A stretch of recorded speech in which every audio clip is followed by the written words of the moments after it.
This is News 25 with Deanna O'Donnell and Missy Kohler. News 25, local news you can count on.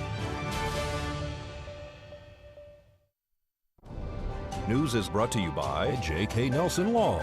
Call 727-9900 today for your free consultation. If you need a lawyer, you need Nelson.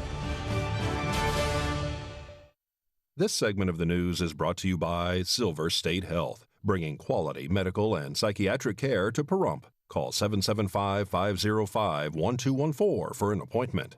Welcome to KPVM TV. It's Wednesday, February 10th. I'm Deanna O'Donnell. I'm Missy Kohler. Thanks so much for being with us tonight. Well, Nye County is working with the state of Nevada, who is working with the federal government to get more COVID-19 vaccines to our residents. Emergency Management is vaccinating general public seniors age 70 and up as part of the limited vaccine quantities the county is able to obtain. The county currently has approximately 5,000 requests for the vaccination. And if you have any question about vaccines, the state has a number that you can call, 1-800-401-0946. The county's local number, 775-751-6313, is now connecting to that state number. You can also get the latest vaccination online, their information at nvcovidfighter.org, or you can go to nyecounty.net to find out more. And now to schedule an appointment for your vaccine right here in Pahrump in Nye County. Drive-up testing continues here in Pahrump on Monday from 7 p.m. until 9 p.m. and Wednesday and Friday 7 a.m. until 9 a.m. The testing location is at Serenity Health at 2280 East Calvada Boulevard, number 301. Well, up to date right now, there has been 17 COVID-related deaths and 76 new positive cases reported and confirmed during the past 7 days here in Nye County. With all the deaths here in Pahrump, 73 of the 76 new cases were here in Pahrump as well. We continue to hear about the emergence of COVID variants. The concern is how effective current vaccines will be in fighting these new mutations of the virus. Preliminary data shows minimal effectiveness of the AstraZeneca Oxford vaccine against one of those viral variants. And a group of experts with the World Health Organization are meeting to review that evidence. That study, which looked at only mild and moderate infections, raised concerns. Not because that we were not expecting some diminishing activity, but it was the level to which it was diminished. And so now we are unclear and uncertain about the efficacy of the vaccine in preventing hospitalization and severe disease. We know from the overall trial that the AstraZeneca vaccine is effective against other pre-existing variants. We're just not confident about its efficacy against the 501YB2 variant. Everybody's looking at the data right now, and there are a range of ways that this can be approached. But I think what was most clear that came out from the SAGE meeting is that in looking at the evidence on the AstraZeneca vaccine, across a number of trials, it is very clear that it has efficacy against severe disease, hospitalizations, and deaths. Among the variants and different variants, there is some reduction in, some indications of reduction in the efficacy, some more, some less, depending on which variant, which population, and also of the neutralizing antibody responses. But we also have evidence that there is the likelihood that the retention of meaningful impact against severe disease is a very plausible scenario for the product against the B1351 variant. Well, Christina Swallow, who's the director of the Nevada Department of Transportation, made an annual presentation to the Nye County Board of County Commissioners of the 2021 Nye County Work Program. The NDOT presentation included a list of Nye County priorities and concerns. Swallow reviewed the priorities that had been identified by Nye County and detailed progress or the decision not to proceed. The first priority named by the commissioners in the last year was State Route 160 and Mance Road. The commissioners asked for an evaluation to possibly extend the turn lane and look at intersection control ideas. Swallow said that the area was studied and traffic numbers aren't high enough to extend the turn lane, but hearing that there may be new development in the area might warrant a change to this area later. Priority number 2 new is the addition of a dedicated turn lane at State Route 160 and State Route 372. Swallow said that NDOT is currently looking at scheduling this project. Swallow's presentation highlighted projects that have been completed and those upcoming projects to begin in 2021. Because NDOT cannot approve the project that was first prioritized by the commissioners, they were asked to identify another project as a priority. After discussion, a motion was made to have NDOT add to the Nye County priority list the expansion of State Route 160 to 4 lanes, where it bottlenecks down to 2 lanes at Homestead Road. The motion also included keeping State Route 160 southbound dedicated turn lane installed at State Route 372. The motion was seconded. After hearing public comment, the motion passed. If you would like to see the complete NDOT presentation, you can find that online at nyecounty.net. We've got more News 25 coming right up, so stick around. You're watching News 25, the most recognized and farthest reaching local news in Nye County. News 25, local news you can count on. Welcome back. President Biden and Treasury Secretary have met with big businesses. The Postal Service turns a profit, and Boeing makes deliveries of an aircraft. More now from the business world. Here's Angela Miles with today's Business First Brief. Topping our news, President Biden and Treasury Secretary Yellen are turning to big business to get the economy going. They met Tuesday in the Oval Office to talk about the critical need for the president's $1.9 trillion stimulus plan. CEOs from JP Morgan, Walmart, Gap, and the U.S. Chamber of Commerce were there. A rare win for the U.S. Postal Service. The agency turned a $318 million profit due to that surge in package volume during the pandemic and temporary holiday season price hikes. Postal leaders warn the positive money flow is not likely to last. Boeing starts the year off with the delivery of 26 aircraft. The 737 MAX is cleared for takeoff after a 20-month ban. Boeing reportedly has 400 737 MAX jets in storage. That is down from an estimated 450. To find out where you can see us every day, go to businessfirstam.com. A Pahrump woman is facing 2 charges after allegedly spitting in the face of her boyfriend's daughter. Sharon Plumley is under arrest and facing 1 count of domestic battery and 1 count of child abuse or neglect. Her arrest comes after an incident that occurred at the home she shares with her boyfriend of 12 years.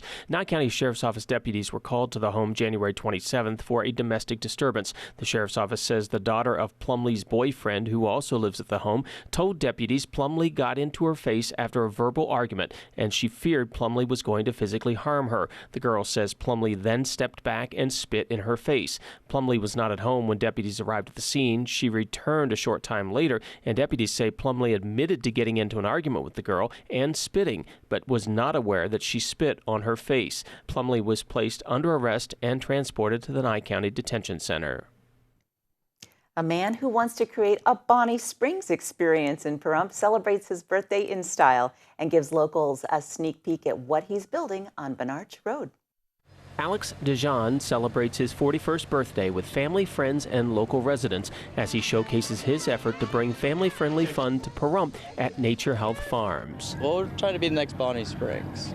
Bring that experience back so people can have food, enjoy the animals, see some historic items, carts and wagons and all that good stuff, and then petting zoo and activities. Last weekend's birthday party bash featured some additional fun, including a gun show, hot air balloon, and performances by a DJ and live band. And of course, guests could enjoy some up-close interaction with the farm animals and take in some history by visiting the farm's museum and antique store.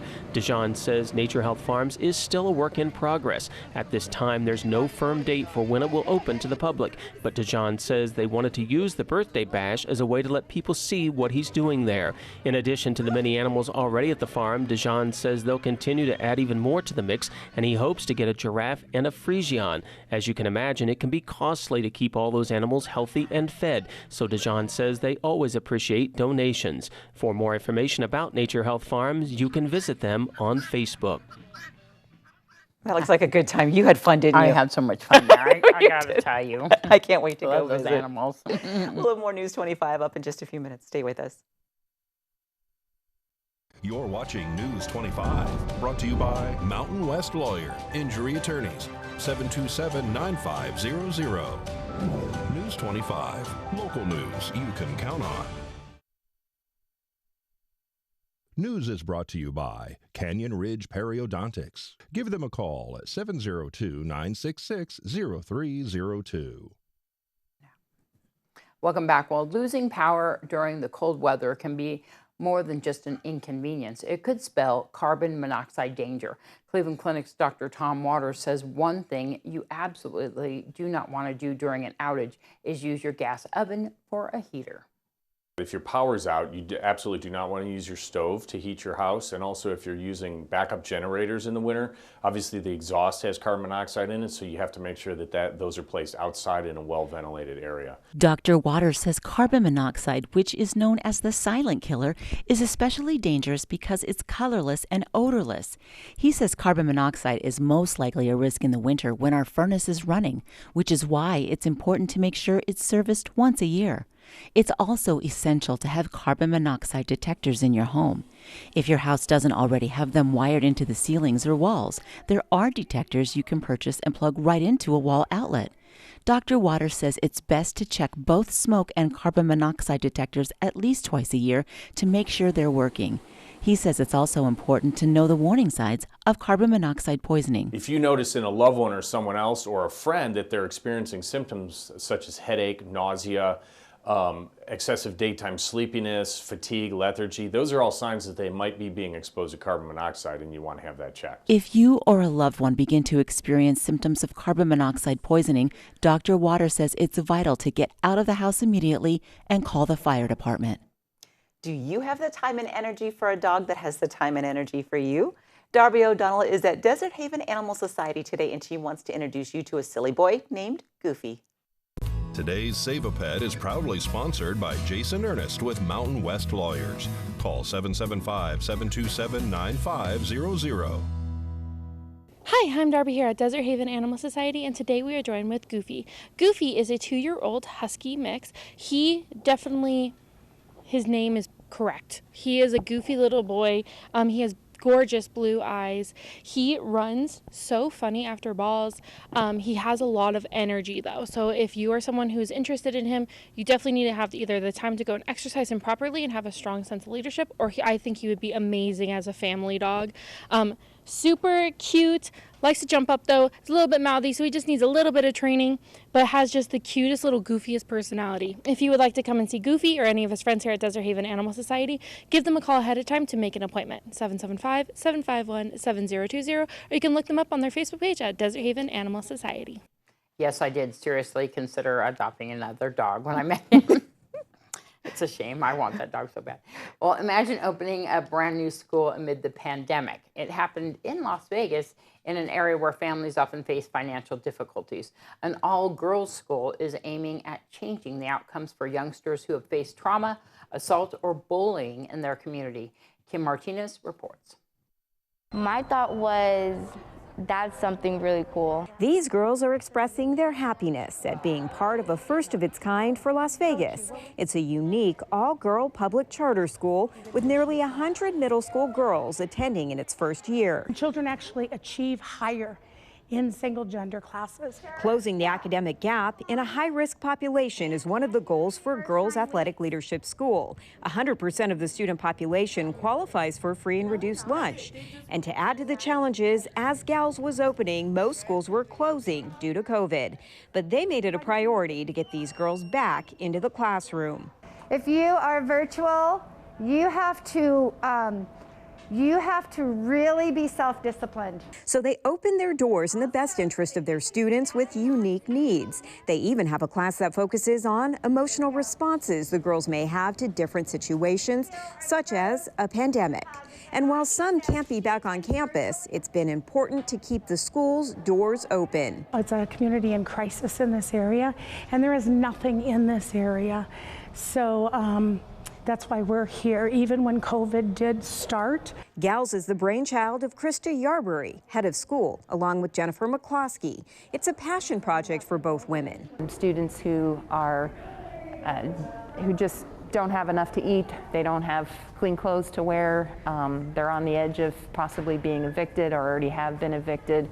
And unfortunately, we do have a number of kids who have experienced sexual assault and some pretty traumatic things. The all-girls school model provides a feeling of safety and security. During a short period of time, amid a pandemic, these girls have become a community of strength and support. I realized that we're all a family, even though we look different. It's true. I was like, we're like at the end, at the end of the day, we're still a community of all girls, even if we live differently or we live in different houses. In just the few months we've been open, have excelled beyond what I thought I would see this quickly. So I am just amazed at them. Kim Martinez reporting. News 25 Weather Cam is brought to you by Lerner and Rowe Injury Attorney's Office in Pahrump. In a wreck, need a check? Call 702-877-1500. Ooh, another gorgeous late afternoon. Taking a look at the Lerner and Rowe Injury Attorney's Weather Cam. I want to be outside. How about you? Yeah, that sure. looks nice. I like that. We'll be back with your full weather forecast in just a minute. News 25 Weather is brought to you by Dairy Council of Nevada. The splash of cream in your coffee, the dollop of sour cream on your burrito, the melted toasty cheese on your pizza. Undeniably delicious, undeniably dairy. Enjoy what's real. Hi, good evening, Nevada. It's John Kohler from the KPVM Channel 25 Weather Studios. And did you know on this date in 1943, a lady named Velda Stout invented duct tape. And it is duct tape. It's duck cloth. And then they like coat it and seal it, it's duct tape, D-U-C-K, tape, wartime effort thing. Good for you, Velda, man. Half my stuff's held together with your invention.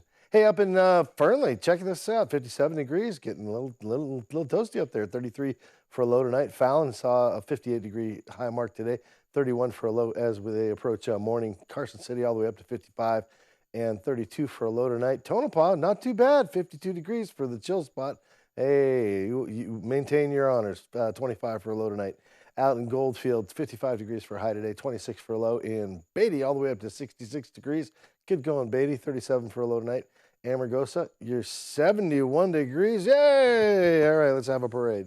39 for a low tonight. Las Vegas, all the way up to 70 degrees. Also good for you. 47 for a low. And out in Death Valley, yeah, look at that. Heating up a little bit. 79 degrees for a high today. 51 for a low. And here in the Paradise Pahrump, where the grass is green, the air is pure, and the cocktail ice is plentiful. 65 degrees is our current temperature. 68 was the high mark today. We saw winds coming at us out of the west and northwest at 11 miles per hour. Humidity at 31%, which was kind of interesting because we didn't have that many clouds, but a lot of humidity. Sunrise this morning at 6:36 a.m. Setting this evening, like right now, 5:20 p.m. Low this evening, we'll see 43 degrees as we approach morning. East-northeasterly winds to 4 miles per hour. That'll seem kind compared to what we got coming up, and the humidity also coming up 48% as we approach tomorrow. And tomorrow, look at this, all these clouds, and look at all that wind. My gosh, what a week. Okay, so windy Thursday, Friday, Saturday, really windy Sunday, and all those clouds will blow out on that Sunday.